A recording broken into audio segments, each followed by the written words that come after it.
Gugus Tugas Percepatan Penanganan COVID-19 Jawa Timur menurut Gubernur Jatim Khofifah Indar Parawansa mempunyai struktur yang beda dengan gugus tugas nasional. Untuk Jatim ada 4 rumpun gugus tugas, di antaranya gugus tugas promotif preventif, gugus tugas kuratif, gugus tugas tracing, dan gugus tugas dampak sosial ekonomi. Oleh sebab itu, dengan adanya pembubaran gugus tugas percepatan penanganan COVID-19 oleh Presiden Joko Widodo dan diundangkannya Perpres nomor 82 tahun 2020 tentang Komite Penanganan COVID-19 dan Pemulihan Ekonomi Nasional, maka menurut mantan Menteri Sosial ini fungsi dan tugas gugus tugas percepatan penanganan COVID-19 di Jatim tidak akan banyak berubah. Karena adanya rumpun yang menangani dampak sosial sudah ada.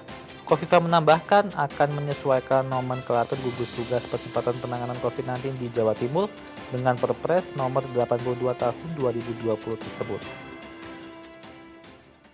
Jadi sebetulnya Perpres 82 tahun 2020 tentang Komite Penanganan COVID-19 dan Pemulihan Ekonomi yang di gugus tugas provinsi sudah mengatur selama ini.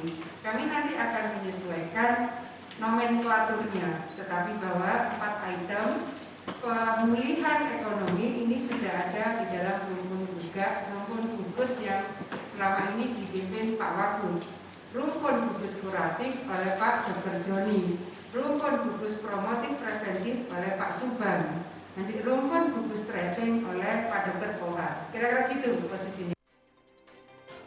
Upaya menekan penyebaran dan percepatan penanganan virus corona atau COVID-19 terus dilakukan Pemprov Jatim, di antaranya dengan meresmikan Pusat Pelayanan, Pendidikan, dan Riset Penyakit Menular di Rumah Sakit Umum Dr. Sutomo, Surabaya. Menurut Khofifah, peresmian gedung ini sesuai dengan arahan Presiden Joko Widodo yang menyebutkan untuk penanganan percepatan COVID-19 perlu melibatkan para peneliti dan menggunakan basis ilmu pengetahuan. Selain itu, Khofifah juga memperkenalkan mobil molekuler laboratori yang dimiliki Rumah Sakit Umum Dr. Sutomo. Keberadaan mobil ini diharapkan jangkauannya lebih luas dalam mempercepat penanganan penyebaran COVID-19. Lembaga ini menjadi sangat penting. Pusat Pelayanan Pendidikan dan Riset Penyakit Menular. Ini menjadi kuat karena disupport oleh FK UNER. Jadi ini dual system antara kekayaan keilmuan di FK UNER dengan kekayaan para ahli di Dr. Sutomo. Sehingga ketika ini diresmikan Pusat Pelayanan Pendidikan dan Riset Penyakit Menular, harapan kita semua tentu sudah bisa dilakukan penguatan dari milestone yang disiapkan Hospital Disaster Plan. Satu, memang hari ini kita akan memberikan penguatan percepatan pelayanan COVID. Sementara itu, di Surabaya telah menyiapkan program kedaulatan pangan untuk menghadapi pandemi COVID-19. Ini dilakukan sebagai bentuk antisipasi jika sewaktu-waktu kebutuhan beras di kota Surabaya tidak mencukupi. Karena itu, Pemkot Surabaya menyiapkan program ini sebagai pendukung beras atau makanan pokok sehari-hari.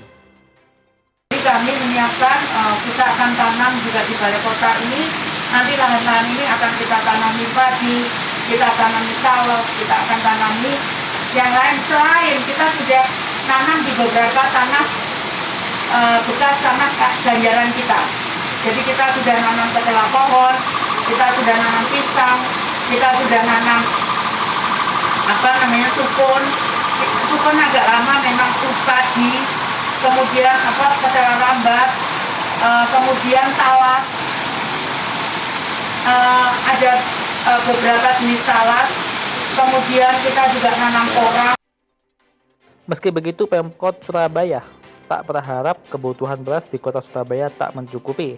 Namun hal ini dilakukan sebagai bentuk antisipasi.